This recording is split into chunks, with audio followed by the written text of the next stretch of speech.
مرحبا أهلا النوادي. السلام عليكم ورحمة الله وبركاته. الحمد لله الذي هدانا لهذا وما كنا لنهتدي لولا أن هدانا الله.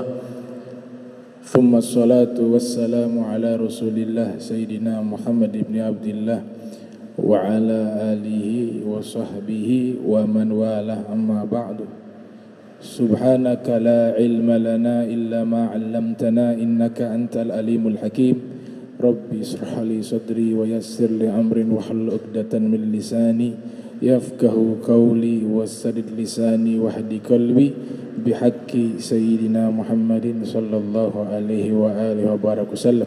يا من هو في علوه كائن، يا من هو في الحميد، يا من هو في مجده متين. اللهم أكرمنا بنور الفهم وأخرجنا من ظلمات الوهم وارزقنا فهم النبيين وحفظ المرسلين وإلهام ملائكة المقربين. ربنا زدنا علما وفهما وعقلا يا أكرم الأكرمين بحق سيدنا محمد خاتم الأنبياء والمرسلين يا رحمن يا رحيم. وصلى الله على سيدنا محمد وعلى آله وصحبه وبارك وسلم والحمد لله رب العالمين.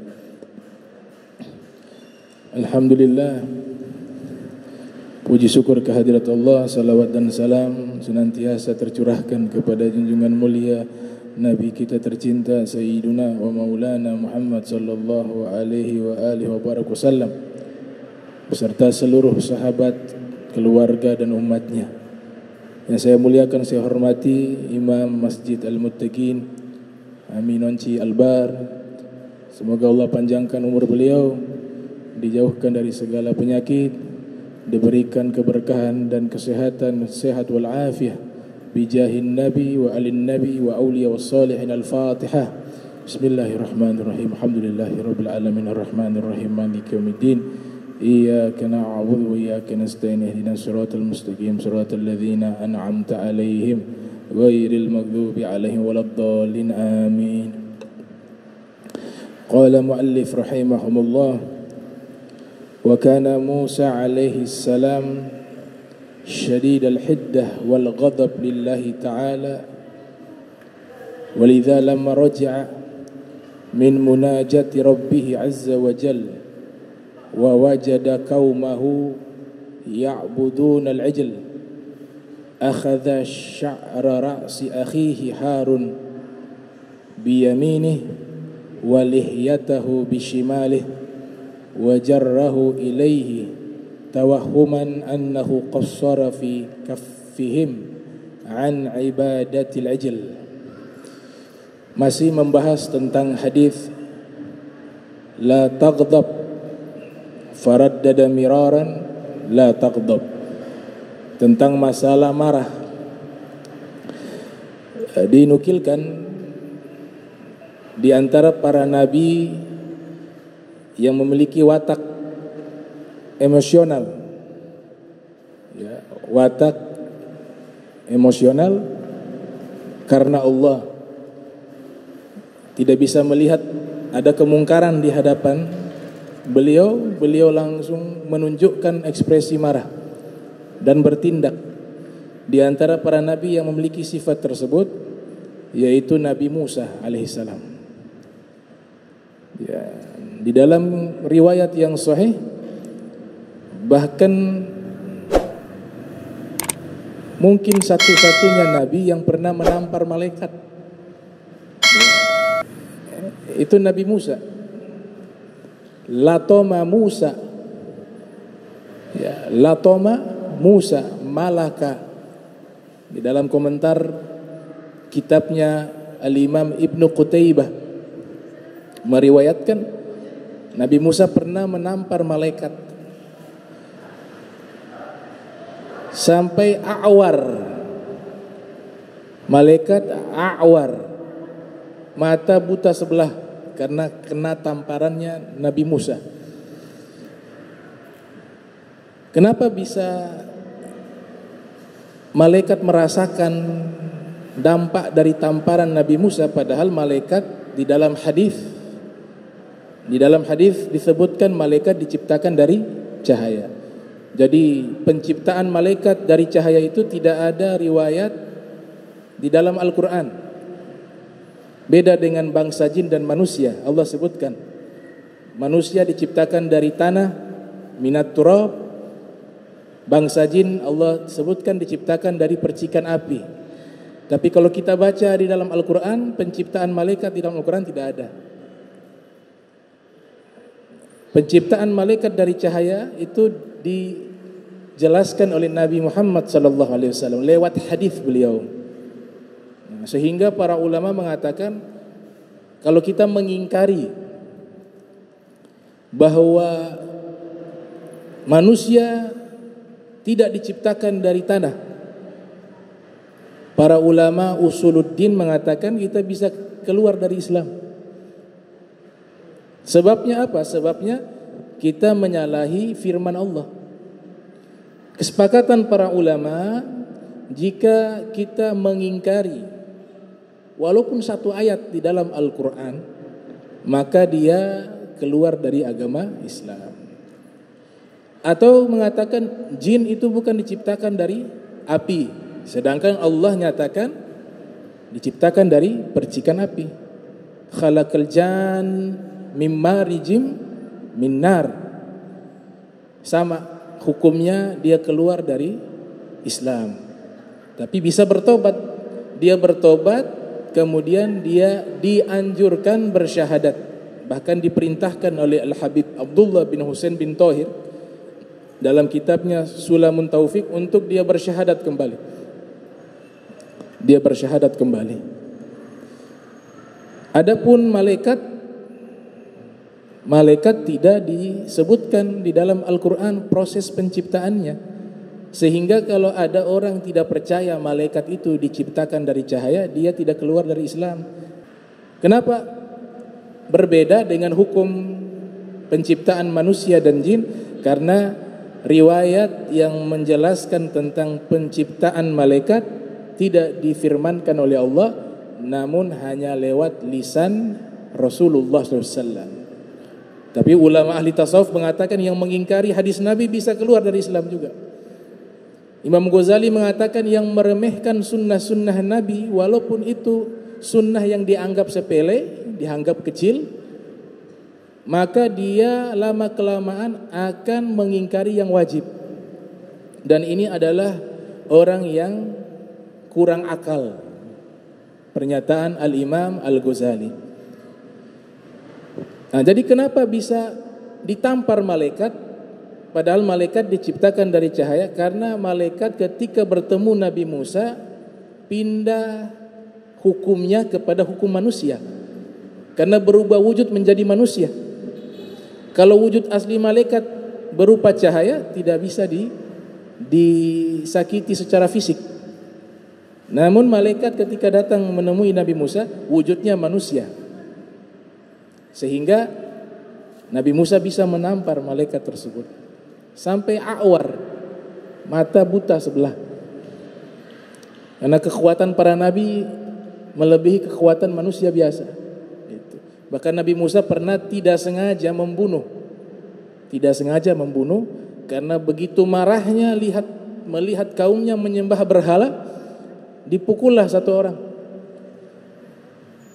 Maksud dari Nabi Musa memukul hanya untuk sebagai peringatan, tapi kekuatannya itu melebihi perkiraan. Ternyata sekali pukul meninggal. Nah, Allah Subhanahu wa taala menceritakan bagaimana Nabi Musa memiliki emosi yang sangat tinggi di dalam kebaikan dan kebenaran tentunya. Nabi Musa pergi munajat kepada Allah Subhanahu wa taala, kemudian ketika beliau kembali dapati kaumnya menyembah al-ijil, berhala yang dibuat menyerupai anak sapi, min zahab, mereka buat dari emas. Nabi Musa sudah menugaskan saudaranya Nabi Harun untuk menjaga kaumnya jangan sampai mereka kembali menyembah berhala. Tatkala Nabi Musa kembali, ternyata kaumnya Bani Israel menyembah berhala. orang pertama yang Nabi Musa marah yaitu Nabi Harun. Bahkan disebutkan di dalam firman Allah Subhanahu wa taala, itu Nabi Musa menarik jenggotnya Nabi Harun dengan tangan kirinya. Kemudian tangan kanannya Nabi Musa menarik rambutnya Nabi Harun. Jadi rambutnya Nabi Harun ditarik oleh Nabi Musa dengan jenggot. Fajarrahu, ditarik. Dalam keadaan Nabi Musa marah. Akhirnya Nabi Harun mengatakan, dalam Al-Quran Allah Ta'ala abadikan, qala ya bnu ummah la takhudh bilihyati wala bira'si. Wahai putra ibu, wahai putra ibuku, kata Nabi Harun kepada Nabi Musa, karena sudah merasakan kesakitan, jenggot sudah ditarik, rambut sudah ditarik.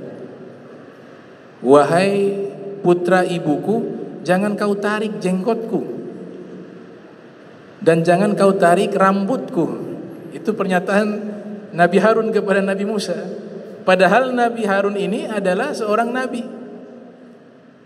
Ini gambaran bahwa pribadi Nabi Musa itu adalah seorang nabi yang sangat emosional di dalam kebenaran dan di dalam kebaikan.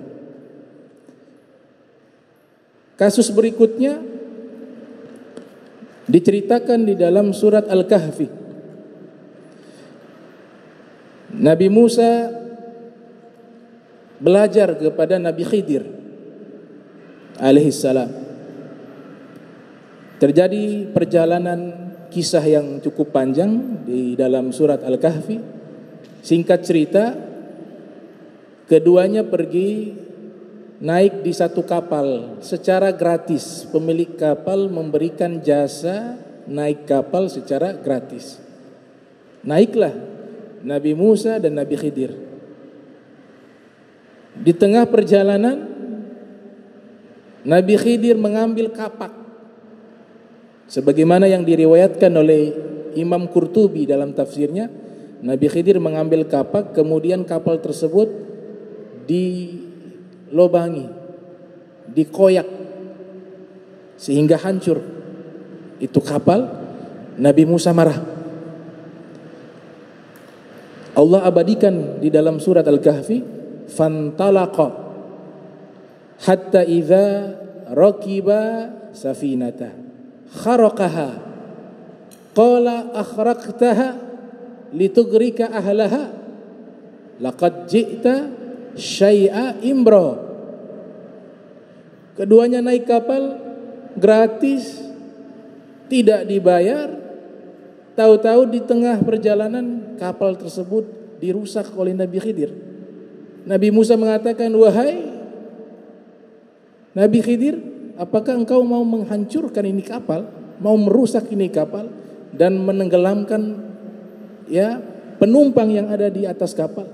Sungguh engkau sudah melakukan satu perbuatan yang tidak baik. Itu dalam keadaan marah. Jadi kalau beliau lihat kemungkaran, langsung tidak bisa menahan diri. Itu kasus pertama yang disebutkan di dalam Al-Quran. Bagaimana emosinya Nabi Musa tatkala dia melihat sesuatu yang tidak baik ada di hadapannya. Setelah itu diingatkan oleh Nabi Khidir. Saya sudah bilang jangan protes. Kalau mau belajar kepada saya, diam. Baik, kata Nabi Musa. Minta maaf, kemudian lanjut perjalanan. Sampai di perjalanan, sudah sampai di daratan, jalan di satu tempat, ada anak kecil. Anak kecil, masih suci, tidak punya dosa. Tiba-tiba Nabi Khidir mencekik. Beberapa riwayat mengatakan beliau cekik sampai meninggal itu anak. Riwayat yang lain itu dipukul, dorbun. Walhasil itu anak meninggal, disaksikan oleh Nabi Musa. Wah, ini satu pelanggaran yang sangat besar, membunuh apalagi membunuh anak kecil. Di sini sudah tidak tahan. Di sini Nabi Musa sudah tidak bisa menahan emosi. Allah abadikan dalam Al-Quran, fantalaka hatta idza laqiya gulama faqatalah qala aqatalta nafsan zakiyatan bighairi nafsin laqad ji'ta syai'an nukra. Keduanya berjalan, dibunuh itu anak. Nabi Musa mengatakan, apakah engkau membunuh? Ya, engkau ini kejam. Anak kecil tidak berdosa, tidak ada salah, engkau membunuhnya. Sungguh engkau telah melakukan syai'an nukra. Sudah bukan pelanggaran besar, tapi sudah melakukan kemungkaran yang sangat besar. Membunuh. Ternyata setelah kejadian tersebut, ada satu kejadian lagi mampir di satu kota. Dan seterusnya itu tidak diberikan makan oleh penduduk kota tersebut. Justru Nabi Musa berbuat baik, Nabi Khidir berbuat baik kepada penduduk tersebut. Kemudian dijelaskan semua ada takwilan, gitu. Takwilan. Yang pertama, saya sengaja merusak kapal tersebut karena ada di satu tempat ada raja yang zalim merampas kapal yang lewat. Sebagian ulama tafsir mengatakan jika kapal itu ada cacat dibiarkan. Tapi kalau kapal itu masih bagus, maka akan diambil secara paksa. Saya sengaja buat catat agar kapal tersebut tidak dirampas oleh raja yang zalim tersebut. Adapun anak kecil yang saya bunuh, itu karena anak ini ditakdirkan nanti dewasa dia menjadi anak yang durhaka, menjadi anak yang tidak baik, sehingga dia menjerumuskan kedua orang tuanya menjadi tidak baik. Padahal dua orang tuanya ini adalah orang yang beriman, orang yang baik. Allah perintahkan saya membunuh, nanti dilahirkan pengganti anak tersebut, anak yang soleh. Al-Imam Fakhruddin Ar-Razi mengatakan di saat Nabi Khidir membunuh anak tersebut, ibunya hamil. Anak laki-laki, gulama, anak yang sama laki-laki. Hanya bedanya yang ini bukan anak soleh, yang dikandungkan, yang baru mengandung itu anak soleh. Saat itu juga. Kemudian Nabi Khidir alaihissalam mengatakan, nah ini penting, sehingga kita tidak boleh meniru perbuatan ini. Kita tidak boleh mengikuti perbuatan Nabi Khidir. Apa jawaban Nabi Khidir? Wa ma fa'altuhu an amri. Semua yang saya lakukan bukan karena kemauan saya, tidak, tapi Allah yang perintahkan. Jadi gak boleh kita ambil nih perbuatan-perbuatan seperti ini. Melanggar hukum agama, melanggar hukum positif. Yang dilakukan oleh Nabi Khidir adalah perintah Allah dan ada hikmah, gitu. Wa ma fa'altuhu an amri, kata Nabi Khidir. Ini yang semua saya lakukan bukan karena pribadi saya, kemauan saya, tapi perintah dari Allah Subhanahu wa taala. Nah, ini gambaran tentang sosok Nabi Musa alaihissalam. Akan tetapi Nabi Musa juga punya sifat yang unik, ya. Pemalu. Sifatnya Nabi Musa dan seluruh para nabi. Nabi Musa itu sangat pemalu, sehingga disebutkan di dalam riwayat kalau mandi selalu sendirian. Mereka zaman dulu itu mandinya di sungai. Tidak pernah mandi bersama-sama. Selalu nunggu orang sudah sepi mandi. Karena malu, sifat haya. Ya. Nabi mengatakan al-haya al-khairu kulluhu. Al-haya khairun kulluhu. Sifat malu itu adalah kebaikan, kata Rasul sallallahu alaihi wasallam. La ya'ti bil haya'i illa khairun. Tidaklah seseorang memiliki sifat malu melainkan akan mendatangkan kebaikan, kata Rasul sallallahu alaihi wasallam. Contoh, ini pakaian auratnya laki-laki itu di bawah lutut pusar, itu aurat laki-laki. Kalau kita pakai di atas lutut, di dalam ilmu fikih sudah membuka aurat. Kalau sudah membuka aurat, konsekuensinya adalah mendapatkan dosa secara gratis. Kemudian ada celana-celana yang ya, kita sama sesama laki-laki, walaupun sesama laki-laki, celana pendek sampai di paha. Kemudian jalan keliling. Kalau akal sehat itu malu sebenarnya. Malu. Kurang bahan celananya. Paha. Itu laki-laki. Bagaimana dengan perempuan? Itu. Nah, Islam hadir untuk menjaga kehormatan, menjaga kemuliaan itu. Diatur aurat laki dan aurat perempuan. Tujuannya agar menjaga kesucian diri. Di dalam bahasa agama Islam disebut dengan al-iffah. Jadi yang sudah balik celana yang pendek-pendek keluar lutut, ada baiknya itu diganti dengan celana-celana yang menutup aurat. Sampai kapan lagi? Kostum-kostum yang diperintahkan oleh Allah kita tinggalkan. Tidak menghalangi aktivitas orang menutup aurat. Mau main bola misalnya, silakan main bola. Ada celana yang di bawah lutut. Nah, hal-hal seperti ini kalau dilakukan terus-menerus itu tidak baik. Gunung yang besar itu terdiri dari batu kerikil yang kecil.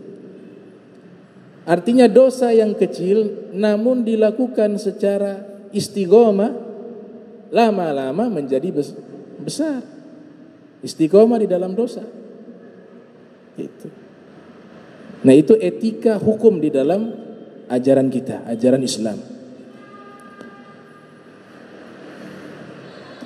Kemudian dilanjutkan pembahasan, diriwayatkan dari Ibni Abbas radhiyallahu taala anhuma qol. Ibni Abbas radhiyallahu anhuma qol berkata.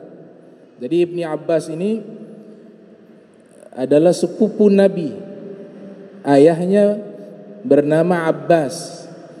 Nama beliau adalah Abdullah. Di dalam ilmu hadis disebut dengan Al-Abadilah. Al-Abadilah ada 4 sahabat yang alim, yang pandai, yang berilmu, namanya Abdullah semuanya. Diberikan titel dengan Al-Abadilah. Di antaranya adalah Abdullah bin Abbas, Abdullah bin Umar bin Khattab, Abdullah bin Zubair. Ada yang mengatakan yang keempat Abdullah bin Mas'ud. Ulama menguatkan pendapat yang keempat Abdullah bin Amr bin As. Seluruhnya bernama Abdullah. Al-Imam Al-Iraqi mengatakan sudah disensus dan sudah disurvei sahabat-sahabat Nabi dan orang-orang terdekat Nabi yang bernama Abdullah jumlahnya 300 orang di zaman Rasul sallallahu alaihi wasallam. Di dalam kitab Tarikhul Baghdad atau Tarikhul Baghdadi karya Al-Imam Al-Khatib, Ibnu Abbas ketika masih anak-anak, ibunya Ibnu Abbas bernama Ummu Fadl membawa sang anak di hadapan Nabi sallallahu alaihi wasallam, kemudian meminta Nabi mendoakan. Selepas Nabi mendoakan, mungkin ada prosesi tahnik. Tahnik itu kurma digigit oleh Nabi kemudian dimasukkan ke dalam mulut anak tersebut.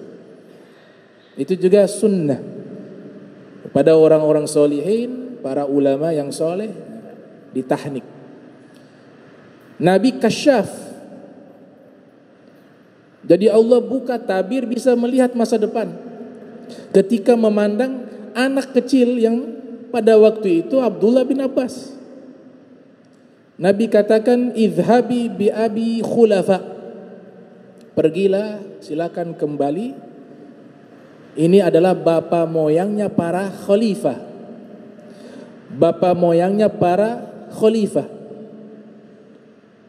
Maka ucapan Nabi itu benar-benar terjadi. Di tahun 132 Hijriah, tahun 132 Hijriah di Syam, tepatnya di Damaskus, itu runtuh Daulah Umayyah, turunan Bani Umayyah, diruntuhkan oleh Daulah Abbasiyah. Daulah Abbasiyah oleh Abu Abbas As-Saffah. Abu Abbas As-Saffah. Saffah itu artinya tukang jagal, tukang bantai orang, suka bunuh orang. Itu gelarnya As-Saffah. Luar biasa. Sesama kaum muslimin memperebutkan apa? Kekuasaan, jabatan. Bani Hashim gak masuk di situ. Sayyidina Hasan kasih itu jabatan kepada Muawiyah, dikasih. Karena dikasihlah jabatan tersebut untuk umat agar tidak terjadi bentrok, tidak terjadi konflik sesama kaum muslimin. Sayyidina Hasan menyerahkan kekuasaannya yang sah. Sekali lagi, kekuasaannya yang sah diberikan kepada Muawiyah agar tidak terjadi konflik. Allah balas perbuatan beliau, dijadikan turunannya nanti yang memimpin dunia, yaitu Imam Mahdi, Al-Imam Mahdi. Ada riwayat mengatakan dari turunan Sayyidina Husain, tapi juga ada riwayat yang kuat mengatakan Imam Mahdi berasal dari turunan Sayyidina Hasan, sebagai bentuk balasan dari Allah karena pernah melepaskan jabatan yang resmi untuk menjaga kedamaian, tidak terjadi konflik sesama kaum muslimin. Dan itu Nabi sudah kasyaf waktu Sayyidina Hasan masih bayi, masih anak-anak. Nabi sudah mengatakan itu, hadza ibni sayyid, hadza ibni sayyid, ini putraku. Nabi sebutkan putra. Sayyid adalah pemimpin.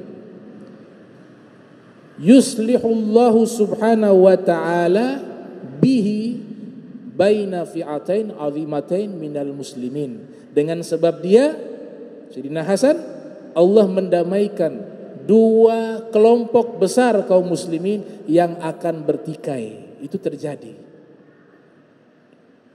Abu Abbas As-Saffah tahun 132 Hijriah dengan pasukannya meruntuhkan Daulah Umayyah. Diceritakan dalam kitab Tarikhul Khulafa karya Imam Suyuti, lahir tahun 849 Hijriah, wafat 911 Hijriah. Seluruh turunan Bani Umayyah yang laki-laki, mau dia dewasa, anak-anak, dibantai habis.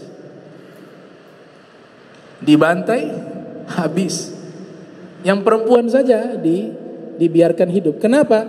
Karena khawatir nanti kalau ada turunannya, ini kekuasaan kan sistemnya monarki zaman itu.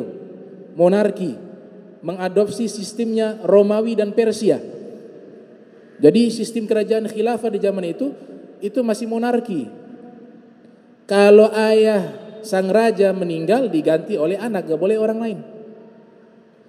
Nah, karena takut ini kekuasaan akan berpindah kepada anak turunannya, maka diambil satu kesepakatan dari Daulah Abbasiyah, khususnya Abu Abbas As-Saffah, dibantai saja habis, biar sudah tidak ada lagi turunannya, tidak ada lagi kekuasaan yang berpindah, dibunuh habis semuanya. Satu orang selamat.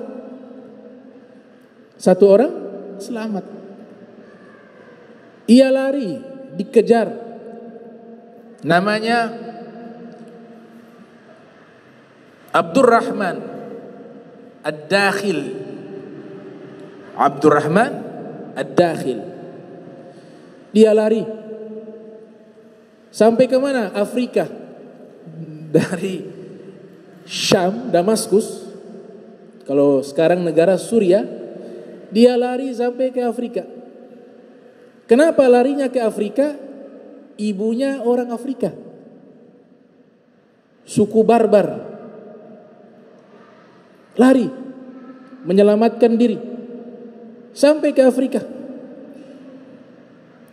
Ketika sampai ke Afrika, orang-orang barbar melihat kedatangannya, kemudian dia menyatakan minta perlindungan, sedang dikejar oleh turunan Abbasiyah. Ditanya, dari mana? Disebutkan dari Syam. Nama siapa? Abdurrahman. Ayah siapa? Kemudian dia katakan, ibu saya orang Afrika, orang barbar. Wah, begitu, mari kami lindungi. Dilindungilah dia. Itu Daulah Abbasiyah, pasukan-pasukannya itu mengejar sampai ke Afrika. Karena sisa satu orang ini dibunuh, selesai, habis. Punah turunan Bani Umayyah. Dilindungi oleh suku barbar, akhirnya mereka usulkan pergi ke satu tempat yang namanya Andalus. Di sana itu banyak para pendukung Bani Umayyah. Pergilah di sana. Dia pergi lintas pulau, karena waktu itu mungkin posisinya di Maroko kalau sekarang. Maroko itu kalau nyebrang lewat laut itu sampai ke Spanyol. Ia berenang. Pikir ini nyawa ini mau dikejar, mau dibunuh. Ya, pagar 5 meter, kalau lari takut mau dibunuh itu lewat bisa. Dia lintas pulau berenang sampai di Andalus, disambut. Mungkin sudah dilapor dengan surat. Orang-orang yang mukim di Andalus sudah muslim ya, karena di zaman Tariq bin Ziyad sudah dikuasai, dibebaskan itu Andalus. Sampai di sana didukung kepada beliau, namanya Abdurrahman Ad-Dakhil. Dakhil artinya masuk. Dakhil artinya masuk. Maknanya adalah turunan Bani Umayyah yang pertama kali masuk ke Andalus. Itu adalah dia, Abdurrahman Ad-Dakhil, dijadikan gelar Ad-Dakhil. Itu sejarahnya. Andalus Spanyol zaman sekarang. Masuk dia, dibuat kerajaan. Kerajaan yang berkembang dari masa ke masa yang ada di Spanyol, kerajaan Islam, khilafah Islamiyah. Ini bermula raja pertamanya, khalifah pertamanya adalah Abdurrahman Ad-Dakhil. Itu. Dibuat kerajaan. Nah, Abu Abbas As-Saffah kemudian memindahkan khilafah ke Irak, tepatnya di Baghdad. Yang luar biasa, kerajaan ini berlangsung sangat lama dan sangat panjang, dan seluruhnya turunan Abbas. Makna Daulah Abbasiyah itu artinya adalah mereka ini para khalifah adalah anak turunannya Abdullah bin Abbas. Dinisbatkan kepada nama ayahnya Abbas. Berapa puluh khalifah berasal dari turunan Abdullah bin Abbas.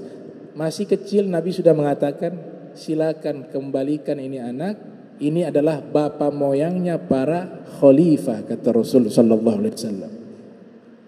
Itu. Nah, ini Ibnu Abbas radhiyallahu anhuma.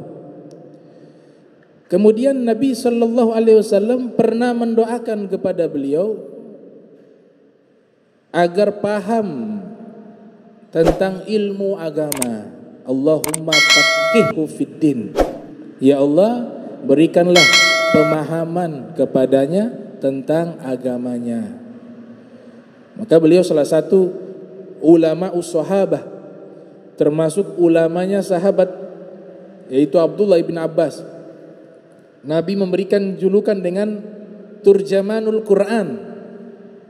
Di dalam kitab Tarikhul Khulafa juga disebutkan, di dalam kitab Al-Isabah fi Tamyiz Sahabah yang disusun oleh Al-Hafiz Ahmad ibn Ali ibn Hajar Al-Asqalani yang lahir tahun 773 Hijriah, wafat pada tahun 852 Hijriah. Nabi memberikan julukan kepada beliau Turjamanul Quran, sosok yang bisa menerjemahkan isi Al-Quran. Dalam doa yang lain Nabi mendoakan Allahumma allimhul Quran, ya Allah ajarkanlah kepadanya Al-Quran. Di dalam kitab karya Syekh Muhammad Amin Asy-Syinkiti menukilkan riwayat Nabi menambahkan doa Allahumma allimhu ta'wilah, ya Allah ajarkan kepadanya ta'wil Al-Quran. Yang dimakna ta'wil di sini ta'wil Al-Quran. Ini sosok Abdullah ibni Abbas radhiyallahu taala anhuma wa ardahuma. Beliau mengatakan, "Thalathun man kunna fihi faqad istahaqqa wilayatallahi, hilmun yadfa'u bihi safahas safih, wa wara'un yamna'uhu 'anil ma'asi, wa khuluqun hasanun yudari bihin nas." 3 sifat. Barang siapa yang memiliki 3 sifat ini, maka sungguh dia berhak mendapatkan wilayah dari Allah Subhanahu wa taala. Makna wilayah di sini perlindungan dari Allah. Makna kedua, diangkat dia menjadi wali Allah, orang-orang yang dekat dengan Allah Subhanahu wa taala. Sifat yang pertama adalah hilmun, sifat hilim. Ar-Raghib Al-Asfahani dalam kitabnya Mu'jam Mufrazati Al-Fadhil Quran, beliau menjelaskan makna hilmun artinya adalah dhabtu nafsi wa tab'i an hayjanil ghadab, yaitu dia bisa menahan dirinya tatkala ada luapan emosi dan kemarahan. Dia tahan itu, dia lawan itu. Itu namanya al-hilmu. Allah Subhanahu wa taala berfirman di dalam Al-Qur'an sifat hilim, ibadur rahman alladzina yamshuna 'alal ardi hauna wa idza khatabahumul jahiluna qalu salama. Hamba-hamba Allah yang Maha Penyayang jika berjalan di muka bumi dia tawadu. Apabila ada orang-orang bodoh berbicara kepada mereka dengan bahasa-bahasa yang tidak baik, dengan ucapan-ucapan yang tidak baik, qalu salama, dia tetap mengucapkan ucapan-ucapan yang baik, yang membawa keselamatan, yang membawa kebaikan. Itu karakter orang-orang yang memiliki sifat hilm. Rasul sallallahu alaihi wasallam bersabda di dalam hadis yang diriwayatkan oleh Imam Bukhari dan Muslim di dalam sahih keduanya, laisa syadid bisur'ah, innamas syadid alladhi yamliku nafsahu indal ghadab. Orang yang hebat itu bukan orang yang jago berkelahi, orang yang jago bergulat, tapi orang yang hebat itu adalah orang yang tatkala ia emosi, dia mampu mengendalikan emosinya. Di dalam riwayat Imam At-Tabrani yang lahir tahun 290 Hijriah, wafat 360 Hijriah, Rasul sallallahu alaihi wasallam bersabda, "Innamal ilmu bitta'allum wa innamal hilmu bittahallum." Sesungguhnya ilmu itu didapat dengan belajar, dan sifat hilim didapat dengan banyak memaksa dirinya untuk bersabar. Hilim. Jadi hilim itu adalah ketika dia emosi, dia menahan emosinya. Karena emosi kadang-kadang menghasilkan penyesalan. Bukan kadang-kadang, memang emosi itu akhirnya adalah penyesalan. Berapa banyak orang yang hal sepele akhirnya hidupnya berantakan disebabkan oleh emosi. Berkelahi, emosi, bunuh orang. Sudah melakukan dosa, hidupnya berantakan, masuk ke penjara. Karena sebab tidak bisa mengendalikan emosi. Jadi emosi ini bukan dilarang, tapi ditempatkan pada tempatnya yang baik, yang tepat. Makanya ulama bagi 2. Ada marah yang terpuji, ada marah yang tercela. Itu namanya sifat al-hilmu.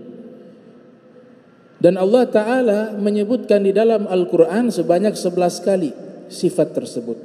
Sifat ini tidak mudah karena sifat ini adalah sifatnya Allah. Wallahu ghafurun halim. Dan Allah Maha Pengampun lagi Maha Halim.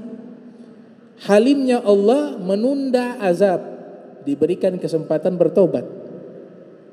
Rasul sallallahu alaihi wasallam bersabda di dalam hadis yang diriwayatkan oleh Imam Muslim yang lahir tahun 204 Hijriah, wafat 261 Hijriah, Nabi mengatakan, "Innallaha yabsutu yadah bil-lail liyatuba musii'an nahar wa yabsutu yadah bin-nahar liyatuba musii'a bil-lail hatta tatlu asy-syamsu min maghribiha." Sesungguhnya Allah Subhanahu wa taala memberikan kesempatan dan rahmatnya di waktu malam untuk diberikan pintu taubat bagi para pendosa di siang hari, dan Allah membukakan harapan dan rahmatnya, pintu taubatnya di waktu siang untuk diberikan kesempatan kepada para pendosa di waktu malam agar mereka bertobat kepadanya hingga matahari itu terbit dari barat, kemudian pintu tobat itu ditutup oleh Allah Subhanahu wa taala. Hadis ini bukan berarti kita menunda-nunda tobat. Ta'jilu taubah wajib, menyegerakan taubat hukumnya wajib, karena khawatir sebelum kita bertobat, karena kita menunda waktu bertobat, tahu-tahu meninggal dunia, berarti ada satu dosa yang belum kita minta pengampunan dari Allah Subhanahu wa taala. Sehingga para ulama mengatakan ta'jilu taubah wajib, menyegerakan taubat satu kewajiban. Para nabi punya sifat ini. Nabi Ibrahim diceritakan, "Inna Ibrahim la'awwahun halim." Sesungguhnya Ibrahim itu lemah lembut dan juga punya sifat halim, kata Allah Ta'ala. Imam Syafi'i terkenal dengan sifat ini. Kalau ada orang bodoh berdebat dengan beliau, beliau gak jawab, diam. Antum benar, antum benar. Karena berdebat dengan orang bodoh tidak akan mungkin bisa menang. Imam Syafi'i mengatakan, "Ma jadaltu aliman illa ghalabtuhu." Tidaklah aku berdebat dengan orang berilmu melainkan aku pasti mengalahkannya. Wa ma jadaltu jahilan illa ghalabani. Tapi ketika berdebat dengan orang bodoh, aku Imam Syafi'i akan kalah. Karena perdebatan membuang waktu, apalagi sama orang yang tidak berilmu.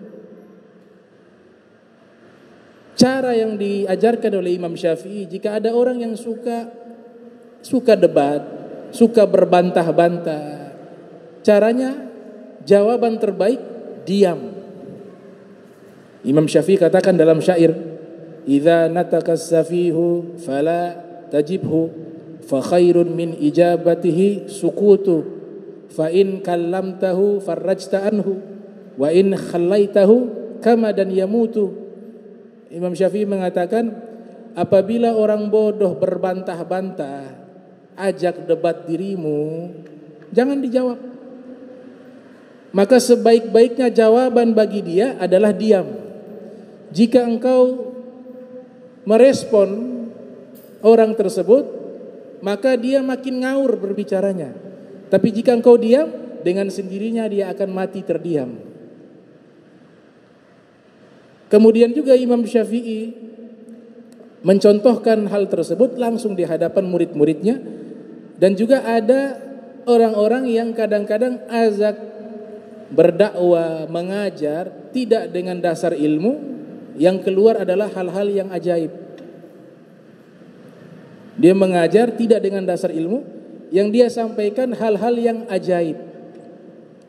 Ada seorang penyair ini juga ajaib, namanya Mutanabbi. Ada kitab namanya Al-Mutanabbi'un, orang-orang yang pernah mengaku jadi nabi. Itu dijadikan satu kitab, disebutkan nama satu persatu. Di antaranya penyair sastra Arab terbesar sepanjang zaman. Salah satu penyair sastra Arab terbesar sepanjang zaman, salah satu. Namanya, gelarnya Al-Mutanabbi. Kalau kita sering dengar syair, sebaik-baiknya teman duduk sepanjang zaman adalah kitab, itu syairnya beliau. Dinamakan Al-Mutanabbi karena pernah mengaku sebagai seorang nabi setelah Nabi Muhammad wafat. Nah, ketika dia menjadi seorang nabi, bahasa yang disampaikan bahasa-bahasa yang aneh. Tapi pada akhirnya bertobat dia. Sehingga syair-syairnya masih diambil. Nah, beliau katakan di dalam syairnya, "Idza takallamal mar'u fi ghairi fannihi ata bimithli hadhil ajaibi, apabila seseorang berbicara tidak di bidangnya, bukan ahlinya, maka dia akan menjelaskan hal-hal yang ajaib, yang aneh-aneh, ajaibi, ya, aneh-aneh. Karena tidak ahli di bidang tersebut, tidak tahu ilmunya, tidak ada bahan, ya dia karang-karang saja yang aneh-aneh. Dan itu benar ucapan Mutanabbi. Nah, Imam Syafi'i pernah menghadapi orang-orang semacam ini. Ya dia biarkan aja. Entar dia sadar sendiri. Kalau punya hati yang bersih. Mutanabbi sadar. Nah, ini sifat, namanya sifat al-hilm. Yang kedua, wara' yamna'uhu anil ma'asi, sifat wara' yang mencegah dirinya dari kemaksiatan. Sifat wara' yang mencegah dirinya dari kemaksiatan. Nah, insyaallah nanti kita lanjut pembahasan tentang ucapannya Ibnu Abbas. Bismillahirrahmanirrahim. Alhamdulillahirabbil alamin. Allahumma salli wa sallim ala sayyidina Muhammad wa sayyidina Muhammad. Allahumma jam'ana hadza jam'a mahuma wa tafarraqana min ba'di tafarraqa ma'suma wa la tajal minna wa la minna syaqiyya wa la mahruma. Allahumma nadhih qulubana 'anit ta'alluqi biman dunak waj'alna min qaumin tuhibbuhum wa yuhibbuna. Subhanaka bihamdika asyhadu an la ilaha anta astaghfiruka wa atubu ilaik. Wa sallallahu alaihi wasallam Muhammadin wa ala alihi wa sahbihi wa barik wasallam wa la minkum. Wassalamu alaikum warahmatullahi wabarakatuh.